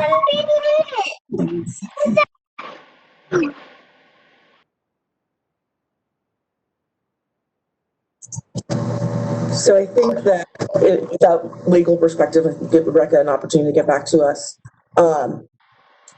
That what we're looking for is a significant change to the statute. Rebecca, you are back. I apologize, please. No, not at all. There might be a little background noise still. Okay, so you're kind of saying, oh, if we had a magical ability to fix this in one fell swoop with the statute being changed, what would we do? I think the problem there is that it still goes back to what the board and potentially OPES needs to assure itself that it has licensees who are meeting minimum standards for consumer protection. So I say that because even if the legislature were to say, okay, we'll just obliterate the requirement for these portions of the exam. I mean, assuming that's, assuming that's something they would do, right? Then where does that leave you in terms of consumer protection? Does that mean that you've already sort of considered this portion of the exam or these portions of the exam to be kind of useless or not helpful in determining if people are meeting entry-level standards? That's what I'm seeing. I mean, unless there were a way, it's not, as far as I see, it's not in statute that your candidates have to travel. It's not in statute that they have to, spend money on the exam. What's in statute is this exam or something equivalent that the board sets out for itself. And so even if the legislature took a big swipe at either of those things, I think you would have to know, or then you'd have to be able to assess whether or not that meets minimum standards that you're comfortable with, or as I said, that OPES is comfortable with from that psychometric point of view. Okay, it gives me two thoughts. One is, OPES is saying get rid of Part 3. I mean, the legislature could do that, right? Let's get rid of. I mean, that could be the ask if our schools are that great in producing competent graduates. The other legislative ask could be to give the Board of Optometry the authority to suspend these requirements in times of emergency. I mean, you can define those words however you choose, but to give us more authority rather than having to run to the director's office or something like that. I think a couple things. One is that your statute doesn't currently say take section 3 of this exam. That's actually in your regulations.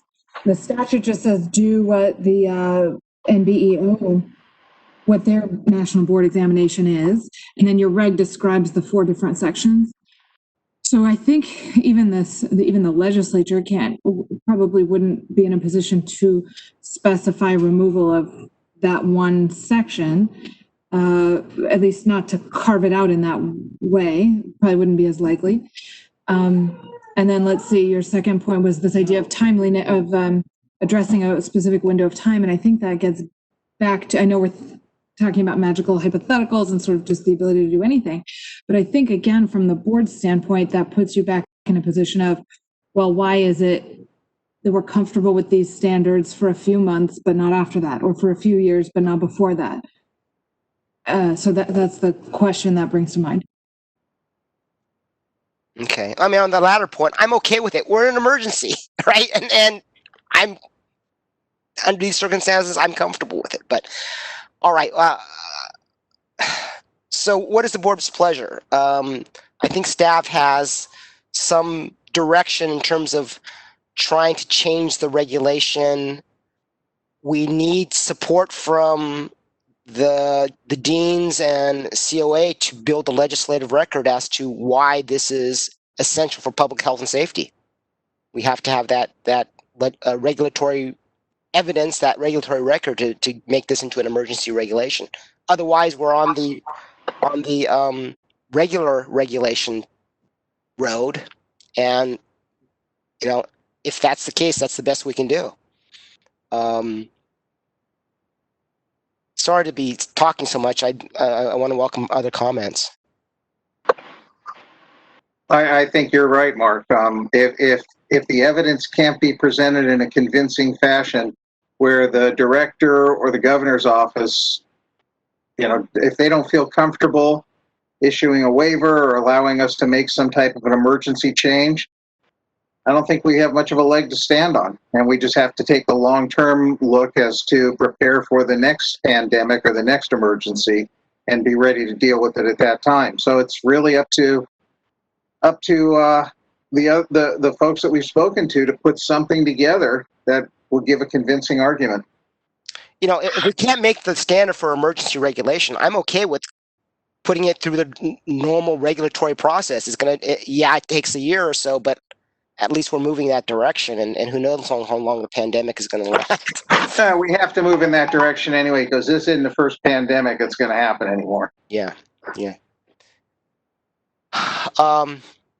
Any other comments? Shall I open it up? I'd be curious to open up for public comment one more time. I know it's 4:51. It's been a long day, but I think we'd benefit from comments from our experts. Moderator? This is the moderator. I have opened the feature for Q&A. If you would like to make a public comment, please submit that you would like to make a public comment. You will be given 2 minutes with a 10-second warning.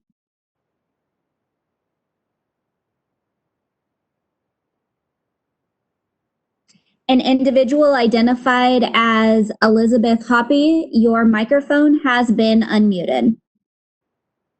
Thank you so much. Again, I'm very inspired by all of the creative thinking and all of the problem solving by the members of the state board. I would like to address one specific concern that has been identified as a potential for licensing unqualified doctors, and that example was given for someone who has had multiple attempts at the NBEO Part 3 and has not yet been successful. The example that I would like to share is related to our College of Optometry admissions process. And as we had the NBEO closures this past spring, we also had closures for the testing for the OAT examination, the admissions test that we utilize to make good admissions decisions. My admissions committee looked very hard, very long at what options would be available. And they did make the determination that a candidate could apply utilizing records from the GRE exam as a substitute or an equivalent to the OAT exam. However, in their process, they did stipulate that it would not be an alternative for someone who did not score well on the OAT exam because of the exact same concern that has been expressed. So I believe that any hesitations or any limitations could be worked out in a procedural matter, such that if you had an applicant who did not have a good track record with multiple attempts on NBEO, they may be considered differently than an applicant who had never attempted or who had one or two 20 seconds attempts. That's really all I wanted to say. Is I'm inspired by our discussion, and I think that the devil's in the details, but I have a great deal of confidence that you could work this out based on procedures. Thank you. Thank you. Any other public speakers? Our next public comment comes from John Flanagan. You will be given 2 minutes. Your microphone is unmuted. Thank you so much. Again, I also want to take the opportunity to thank the board for this, for your dedication to this really difficult topic. I did want to say, though, just a final reminder that what we're trying to do is find a solution for an emergency situation, and an emergency situation that's happening now.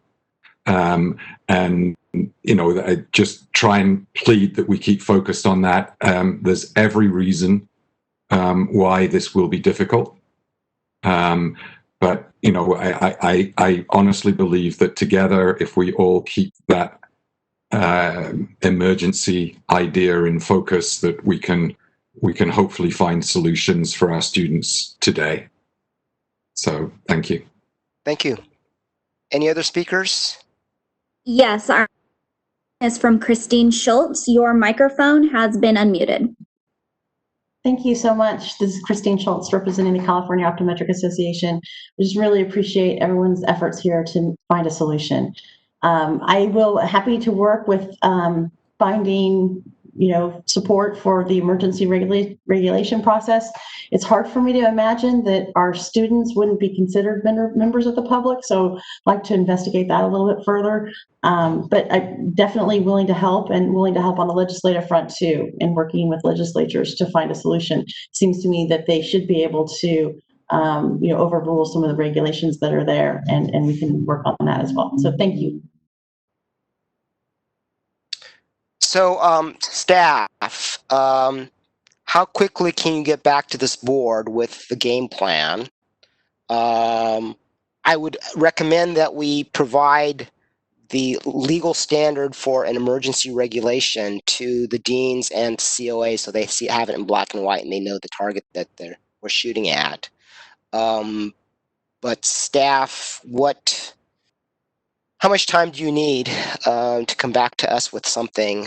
So I guess we can, we try to either meet again or even have possible regulatory language available to us. So I think that comes into the process that we discussed, that Tracy mentioned, of course, comes into play in that. So I think that bears heavily on the equivalency. I think that there is a willingness on the part of our legislative chairs to discuss what sort of change to legislation could occur. We are currently assessing the agenda for the October 23rd board meeting. That, unfortunately, though, we are finding will need to be heavily pardon me, lots of extraneous comments, that will have to be dedicated to 3 petitioners for probation hearings that must be done within the public, must be scheduled with with an administrative law judge and a court reporter. It had been our sort of brainstorming to suggest another meeting in mid-November that might give the staff an opportunity, because of course we are looking at the need for the board to review our responses to the sunset review questions, as well as our strategic plan. So I think it's difficult to give you an exact timeline, but there is an intention for us. We have a date set for 10/23, that we have probationer and petitioner matters to discuss, likely needing 3 to 4 hours of attention by the board, and then the scheduling, and then there is this opportunity in November, but I'm not able to give you a clear timeline, knowing that we'll need to take a look at a sweeping change in legislation, or a very quick turnaround time in the ability to develop an equivalent or to verify an equivalent.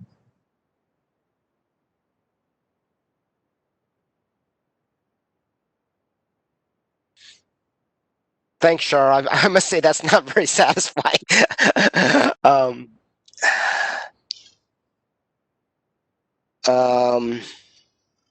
So this is Tracy, if I may jump in. Sure. I have some thoughts, and I'd like to maybe at least by October to give a written memo or something after OPS has a chance to talk with Shara and legal, and maybe the executive team at DCA, just to flesh out some of these ideas. But certainly we could give you a perspective in October or November. It would not be a moving forward, this is what we're going to do, but at least maybe a timeline or something. But I definitely think we need to just chat with Shara, but we could give you more concrete thoughts either in October or November from our perspective, OPS's. Okay. Well, I mean, I envision something, at least as a first step, is a 1-page roadmap of what needs to be done in terms of changing regulations, or changing a statute, saying what this needs to be done in order to implement the board's sentiment.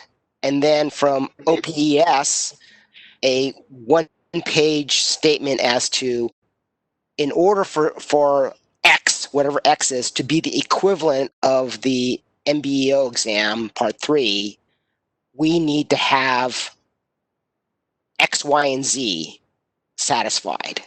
Whether if it's an attestation, then X, Y, and Z. If it's kind of acceptance of the curriculum of a particular school, it has to be X, Y, and Z. Just or the standards that you would apply in order to make the determination of whether something is equivalent. So with that kind of reduced expectation, what do staff and OPES think? I think we could have something by the November meeting for sure in terms of what a roadmap. We actually explored this attestation part with another program, so it's something we're familiar with. I see. So my wheels are spinning right now. Okay. Well, as kids say, I'm not the boss of you, so I can't make you put a deeper timeline or a quicker timeline. Shara and Rebecca, can you give me a one-page, this is what needs to be changed, these are the regulations that need to be changed, or this is the statute that needs to be changed, document? So I think there's first the barrier that we need to be sure that we have the substantiation for this as an emergency in order to run an emergency regulation package. I think that's going to be a very big hurdle. So I think it's first trying to surmount that hurdle. I think that I disagree, actually, but go ahead. I'll tell you why I disagree in a second. Go ahead. I think that without the ability to do that, to very clearly demonstrate consumer harm, then we are looking for a legislative change. And as Rebecca mentioned, we are further constricted by our regulations. So what we would need is a legislative change that is sweeping so as to not give authority to the regulations that will take a year and a half to change. Then, of course, we're also constricted by the legislative session in that the legislature does not return until December 1st for the swearing in, with an adjournment until the beginning of January. So I'm not asking for a timeline. I just want to know what regulations need to be changed and what statute needs to be changed. I'll just reduce my wish list to that. I think that we can give you a list of what statutes need to be changed if we were to follow a path of looking for sweeping legislative change. No. I want if we were to go toward the path of, I'm sorry, I was not clear. If we were going down the path of trying to come up with a way that the board can say an attestation or something is the equivalent of the MBO 3, to use for that route. Certainly, and the regulations that are in question are here within your materials today. In item number 4 on page 8 of your packet, beginning on page 7, you've got the relevant statutes, and then on the second page, page 8, you have the relevant codes within the California Code of Regulations. Okay, well, I get it, I see it on the page, but kind of walk me through that. I mean, we can do this offline, I suppose. It doesn't have to be in a memo or something like that. But at some point, I want to be walked through as to, okay, what exactly needs to be changed in these statutes, in these, or what else the board needs to do. So I think what might be less relevant than the code sections themselves, or excuse me, what might be more relevant would be what it is the board is looking for. So you've already started to specify that you're now talking about what would be the equivalent of section 3. That kind of narrows it in scope. So in other words, I think it matters less what numbers we're talking about, what regs those are. I think what that tells us is we're in the territory of regulatory change, and then we're looking at what that means. What does equivalency mean? So it's not about I don't think it would be so helpful to write up something that sort of pinpoints you on what reg that is. I don't know that provides you the help you need. I think what you need is to clarify what that equivalency looks like, and then that way you're kind of along the reg process, and your regulatory attorney can take what it is you're looking for and help you guys turn it into a definition of the equivalent. Okay.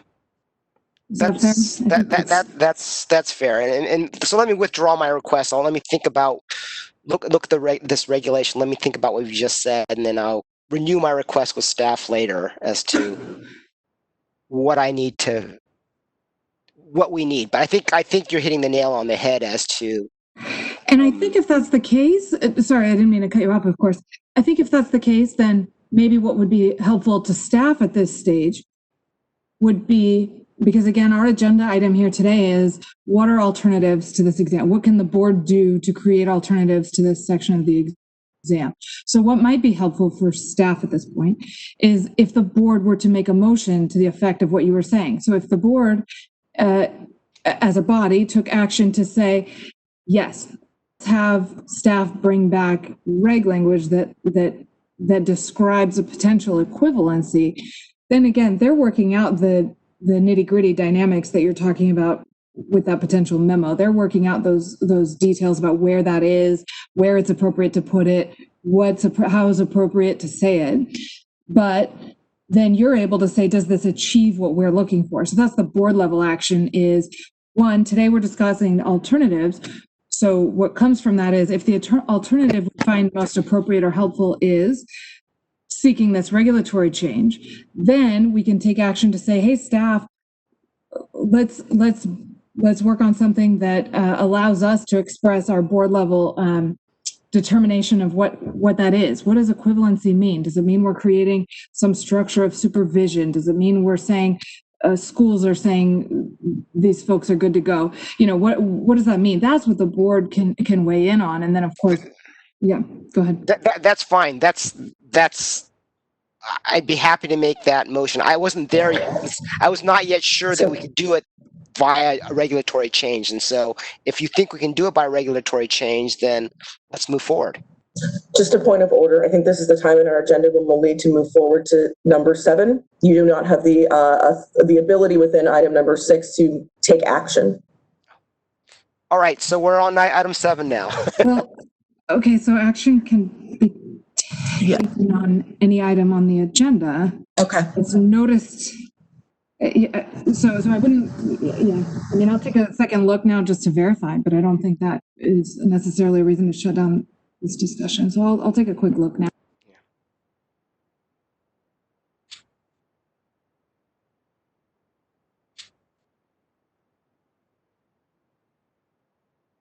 So I guess now is... You've got a couple different places on your agenda that talk about the board taking action. So I'm comfortable with that if there was action that came out of this discussion of alternatives. Right. And we're not really taking any action. We're asking the staff to come back with... That's true. With a plan. We're not adopting a regulation or anything like that. We've narrowed down the options, and we're not passing anything. So it's a good point too. Shara, what else do you need from the board at this point? I think it's as Rebecca stated, just a clarification that what we're looking for is the staff direction to work with OPES in order to understand what could be a valid option for equivalency that would then inform the regulatory language that would need to be developed. Concurrently, we are to work with the schools and colleges, the school and colleges and COA to develop a defensible justification for, or substantive justification for the emergency regulation. Is that, I want to make sure that that's the path that we've chosen. That's perfectly stated. Do we need a motion for that, or is that just simply, we're not really taking any action? It's just kind of direction to staff to bring something back. I think given the variety of options you all have discussed, I think it would help provide security for staff if the board took action as a body, and in other words, made a motion and voted on it. Okay. I will make the motion that Shara just stated. Do we have a second? Sid Brandwein seconds. All right. Do we need to take a roll call, or can we do this by consensus? It would be preferable to take a roll call vote. Thank you. All right. Is Deborah still on the line? It appears that we did lose Deborah. Which means you do not have a quorum, correct? All right. Well, I do just wanted to that now that a motion has been made, before we take the vote, there would be the need for public comment. Am I correct, Rebecca? That's right. And of course, I'm trying to do a tally across the, yeah, you let me know if you guys have a quorum to even be able to act at this point. Well, I'm not, we need 6, right? We need 6. We have Jeff now. 1, 2, 3. We're missing. That's right. I think you guys are comfortable. But of course, I'm scrolling on WebEx to count you guys. 1, 2, There's 3, 5. 4, 5. No, we don't have, if we don't have Deborah, we also don't have Glenn. Oh, yeah. Oh. Okay, so now you have 5 and you don't. I do have, yeah, I'm looking at my call-in or my attendee list, and I do not see Deborah listed. Okay. Well, that is a technicality. However, I think absent the motion, staff does have information from us. We are not, again, we're not taking action. We want some information and options brought back to us at some point so that we can take action. Treated as suggesting a future agenda item, which, we're getting a little dicey, but I think that suffices. Okay. Particularly since the meeting is effectively shut down after this without a quorum. Right. I believe, just one moment, that the call-in user 4 is audio for Dr. McIntyre. Madam Moderator, can we check to see if that is the case? I sure can. Calling user number 4, I have unmuted you. I will not be able to promote you to panelist. Can you hear me? Is this Deborah? Yes, it is. I cannot promote her to panelist. Can I still vote? Yeah, I don't see why not. It seems like a procedural distinction here for WebEx, whether or not you're considered a panelist or not, I think. You can vote. We're unmuted at the time, but I will not be able to mute her, or else she will not have the ability to unmute herself at this point. So unfortunately, when you have a call-in user, it loses the functionality to promote them to other roles. And I will, if she wants to participate for the remainder of the meeting, she will have to stay in the attendee on an unmuted status, meaning you will possibly be able to hear any of the background noise that is occurring from her line.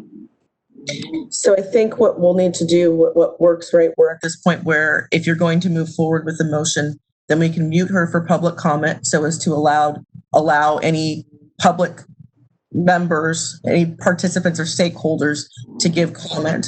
And then after that time is done, we can unmute Dr. McIntyre's microphone in order to allow her to be a part of the vote. First, Deborah, did you hear the motion? Yes. Great. All right, so can we take other public speakers, if there are any? So this is the moderator. I am opening the Q&A panel now. If you would like to make a public comment, please feel free to submit that you would like to make a public comment. I will take all requests in the order they are received. And members of the public, you can hear the sentiment of the board. we're all going to vote to pass this, so you don't need to nudge us any further. At this moment, there have been no requests submitted. Would you like me to close this feature? Well, we have to allow Deborah to continue to participate. I have her manually unmuted. You're just not going to see her moved to the participant panel. Thank you. So, any other board discussion?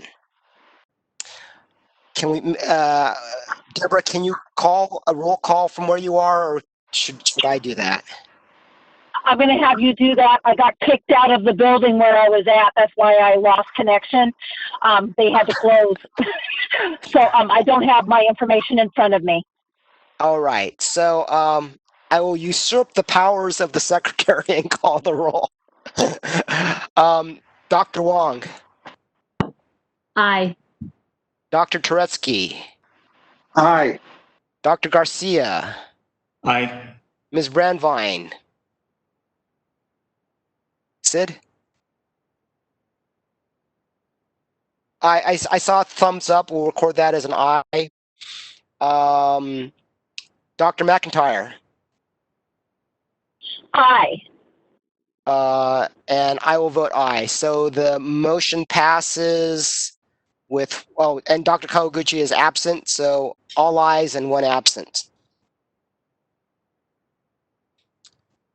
So I believe that completes item 7 for the time being. I'll work with 6, but yes, I think so. Oh, I thought we moved to 7 also. All right, so item 6. Any further discussion on item 7, which is discussion of consumer applicant employment impacts and possible action to adopt a plan for alternate competency verification. I think we've pretty much covered that discussion. I see a complete nodding of heads. Do I need to ask for public comment on that? Yes. Up to you, but you're not taking action on that specifically. So all right, so it's been captured. Thanks. I think it's been captured. All right, last item is adjournment. Thank you very much for a very long but very informative meeting, and I really appreciate all of us working together to move this ball forward and try to come up with a solution given all the constraints we're under. So we'll either see you in October, the next regularly scheduled meeting, or if we have to schedule another special meeting. All right. We will. Thanks, Tracy. Thanks, Danny. Thanks, Rebecca. Thanks. I'll just be meeting on October 23rd. Thank you. We'll see you all then. Thank you for your time. Appreciate it. This is the moderator, and I will now be ending this event.